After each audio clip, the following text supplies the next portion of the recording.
السلام عليكم ورحمة الله. ننزل بالسجق، ده ربع كيلو سجق وحتتين سلامي كده كانوا في الفريزر.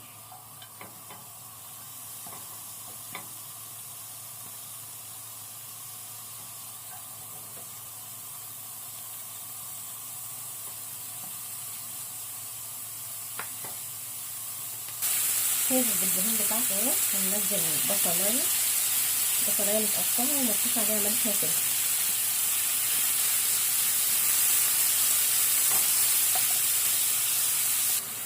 معلقة توم مهروس، بطاطساية واحدة مقطعة مكعبات.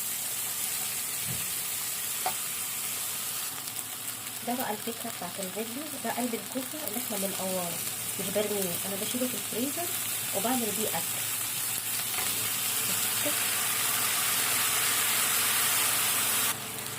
انا المرة دي حطيت بطاطساية عشان اكتره شوية لان هو مش كتير قليل.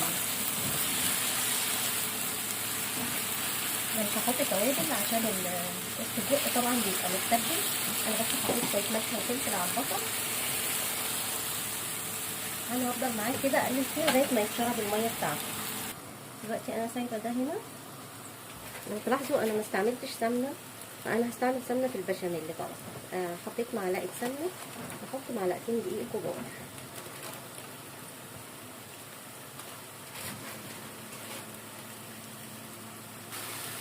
كل واحدتين فلفل رومي، لو حابه تحطي حراق حطي حراق، سبايسي مش سبايسي اي براحتك حسب ما انت عايزه. هو كده ده خلاص اتشرب. انا بحط الفلفل اخر حاجه، مش عايزاه يستوي قوي. وهحط عليها بقى هنا ده استوى خلاص. هنزل بقى بكوبايه لبن عليه.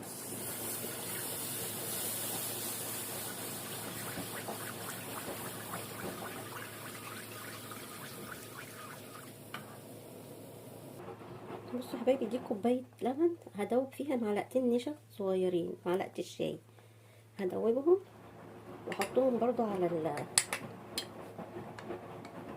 البشاميل عشان اكتره شويه، لان انا ما كترتش في الدقيق عشان ما استهلكش سمنه كتير. انا بعمل كده نص ونص.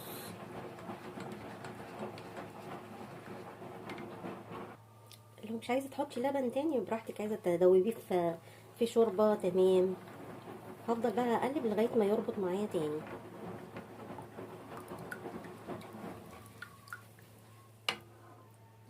هنا بصوا انا حطيت كمان نص كوبايه ميه.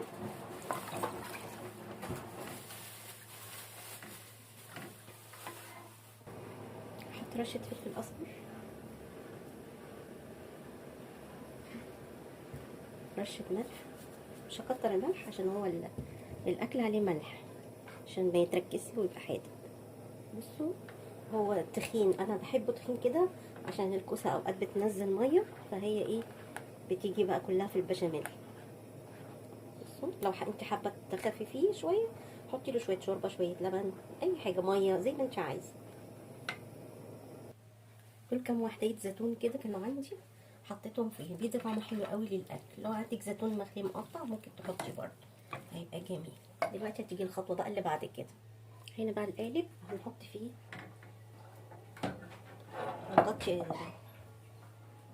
هنغطيه بالبشاميل من تحت زي كده. خلاص كده حطينا طبقه البشاميل والخليط اللي احنا عملناه، وهنغطي بقى بالبشاميل تاني.